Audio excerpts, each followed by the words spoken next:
മഞ്ചേശ്വരത്ത് യുഡിഎഫിനെതിരെ കള്ളവോട്ട് ആരോപണവുമായി കെ സുരേന്ദ്രൻ. നാട്ടിലെത്താത്ത പ്രവാസി വോട്ടുകൾ വ്യാപകമായി കള്ളവോട്ട് ചെയ്യാൻ നീക്കം നടക്കുന്നതായാണ് കെ സുരേന്ദ്രന്റെ പരാതി. ഇതു സംബന്ധിച്ച് തെരഞ്ഞെടുപ്പ് കമ്മീഷന് പരാതി നൽകി ബിജെപി. അതേസമയം ആരോപണം തള്ളി യുഡിഎഫ്. പരാജയ ഭീതിയിലാണ് ബിജെപി ഇത്തരം ആരോപണങ്ങൾ ഉന്നയിക്കുന്നതെന്ന് എ.കെ.എം. അഷ്റഫ് പറഞ്ഞു.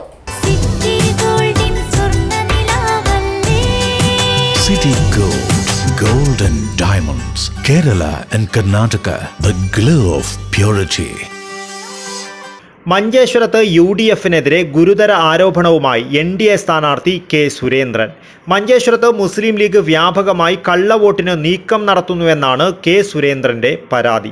പ്രവാസികളുടെ വോട്ടർ സ്ലിപ്പുകൾ ശേഖരിച്ച് മഞ്ചേശ്വരം, കുമ്പള, മംഗൽപാടി, വോർക്കാടി പഞ്ചായത്തുകളിലാണ് കള്ളവോട്ട് ചെയ്യുവാൻ നീക്കം നടക്കുന്നതെന്നും കെ സുരേന്ദ്രൻ പറഞ്ഞു. മുസ്ലിം ലീഗിന് മാത്രം സ്വാധീനമുള്ള 33 ബൂത്തുകൾ കേന്ദ്രീകരിച്ചാണ് ഇത്തരത്തിൽ കള്ളവോട്ടിന് ശ്രമിക്കുന്നതെന്ന് കെ സുരേന്ദ്രൻ പറഞ്ഞു. ജില്ലാ ഭരണകൂടം ഈ ബൂത്തുകളിൽ കൃത്യമായി നിരീക്ഷണം ഏർപ്പെടുത്തണമെന്നും കൂടുതൽ സേനകളെ ബൂത്തുകളിൽ നിയോഗിക്കണമെന്നും സുരേന്ദ്രൻ ആവശ്യപ്പെട്ടു. നടപടിയുണ്ടായില്ലെങ്കിൽ സുതാര്യമായ തെരഞ്ഞെടുപ്പ് നടക്കില്ലെന്നും കെ സുരേന്ദ്രൻ പറഞ്ഞു.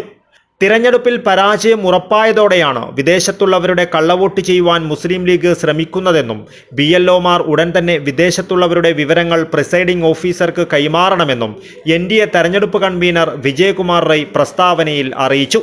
കള്ളവോട്ട് ചെയ്യുവാൻ യുഡിഎഫുകാർ ശ്രമിച്ചാൽ ശക്തമായ പ്രതിരോധമുണ്ടാകും.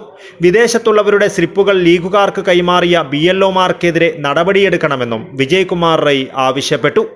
അതേസമയം ആരോപണം യുഡിഎഫ് തള്ളി. പരാജയ ഭീതിയിലാണ് ബിജെപി ഇത്തരം ആരോപണങ്ങൾ ഉന്നയിക്കുന്നതെന്ന് യുഡിഎഫ് സ്ഥാനാർത്ഥി എ.കെ.എം. അഷ്റഫ് പറഞ്ഞു. News bureau, Kasaragod.